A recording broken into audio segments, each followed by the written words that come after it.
Good afternoon, guys. We got a doozy for you now, don't we? Let's have a look.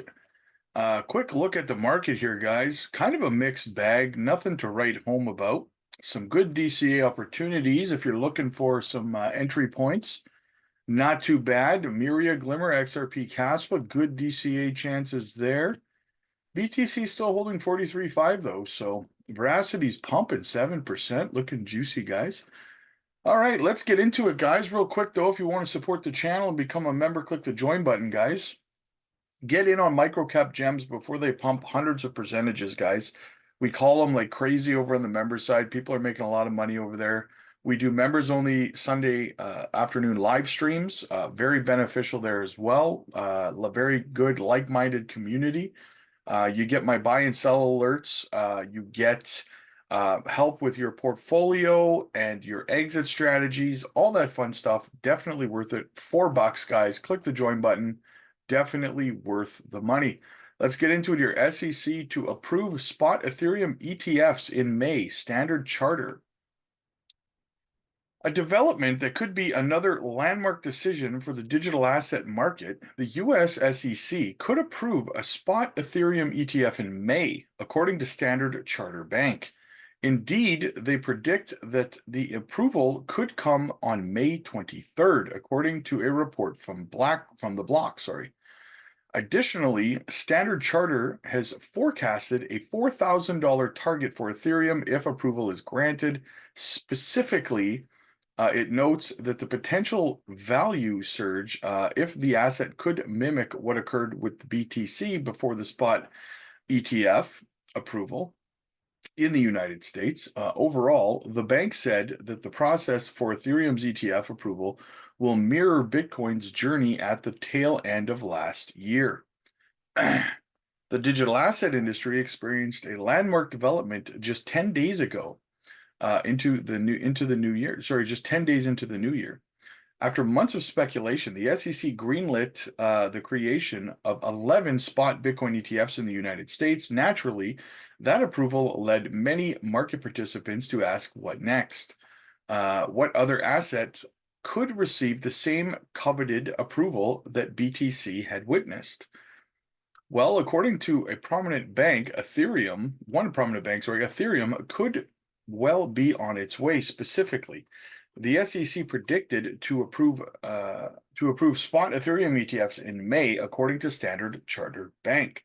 Quote, we expect pending applications for ETH US spot ETFs to be approved on May 23rd, the final deadline for the first of the ETFs under consideration. The equivalent date to January 10th for BTC, says Jeffrey Kendrick, the head of Standard Chartered Bank's Forex and Digital Asset Research. Moreover, Kendrick noted that ETH could follow a similar pre-approval trajectory that Bitcoin enjoyed.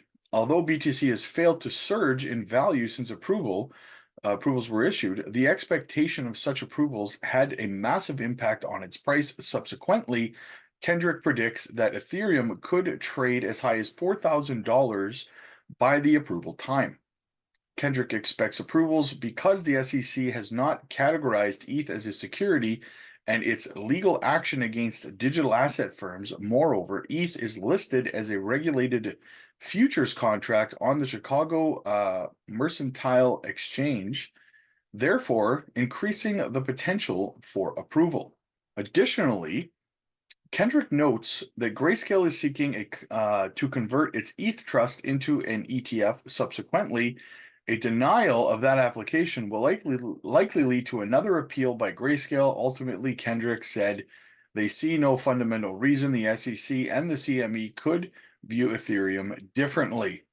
What do you guys think in May? Do you think we will see an Ethereum ETF, guys? Will we see a massive pump in ETH leading up to it? Will we see ERC20 tokens pump as well? Let's get into this, guys. SEC gets their butts whipped in court again. So Eleanor Tourette's is adding this note that the SEC has dismissed the case without prejudice which theoretically leaves the door open for the agency to come back and file a new suit against Debtbox in the future. Expect a comment from the judge on that. Second, if the dismissal is accepted by the judge, it doesn't necessarily mean the agency escapes scot-free. The judge could choose to impose monetary sanctions on the agency for misleading the court. Now, guys, if you're just catching up, I've been covering this story over the last couple of months. The SEC lawyers were asked by the judge why the judge should not sanction and fine the lawyers of the SEC for essentially lying in court and misleading the court. See, what happened was the SEC lawyers asked the court in a case against Debtbox to freeze Debtbox's assets, accusing Debtbox of transferring funds overseas out of the SEC's jurisdiction. Well, Debtbox went ahead and provided proof to the courts that that is not the case. That being said, the judge then asked the SEC why the judge should not sanction them and fine them for lying or misleading the court deliberately, right? So the end result here, after the SEC giving a very, very poor reason why they shouldn't be sanctioned, essentially the SEC, what they did was they said, well, what we're going to do, we're going to throw these lawyers under the bus who lied. We're going to say we're going to bring in new lawyers, a new team of lawyers to finish this case off, and then we're kind of we're out of the trouble now because it's different lawyers. So the problem is the judge is not stupid and knew that the lawyers were lying on behalf of the SEC. The client didn't change, the lawyers did, right? So the lying is still the liar is still the liar. So at the end of the day, they've now dismissed the case against Debtbox.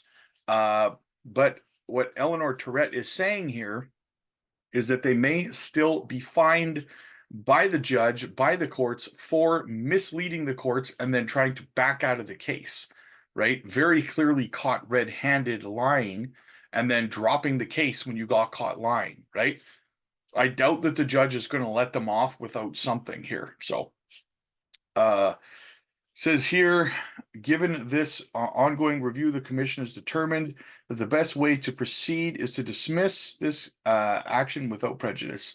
So dismissing the case, essentially. So another big fat L in court for the SEC, and possibly another big fat L if the judge determines that they need to be sanctioned for lying in court. Cross your fingers that this happens, guys. I don't know why this isn't making more front page news, but here it is. Smash the like, guys. Smash the subscribe button if you want to stay up to date on the latest and greatest, because we cover the stuff that's important that other people are not. So definitely check that out. Click the join button to become a member, guys. And like I said before, all the perks that you get being a member. And check out the Discord. It's absolutely free. And it's a great conversation we like to have down there. So I'll see you guys in the next one.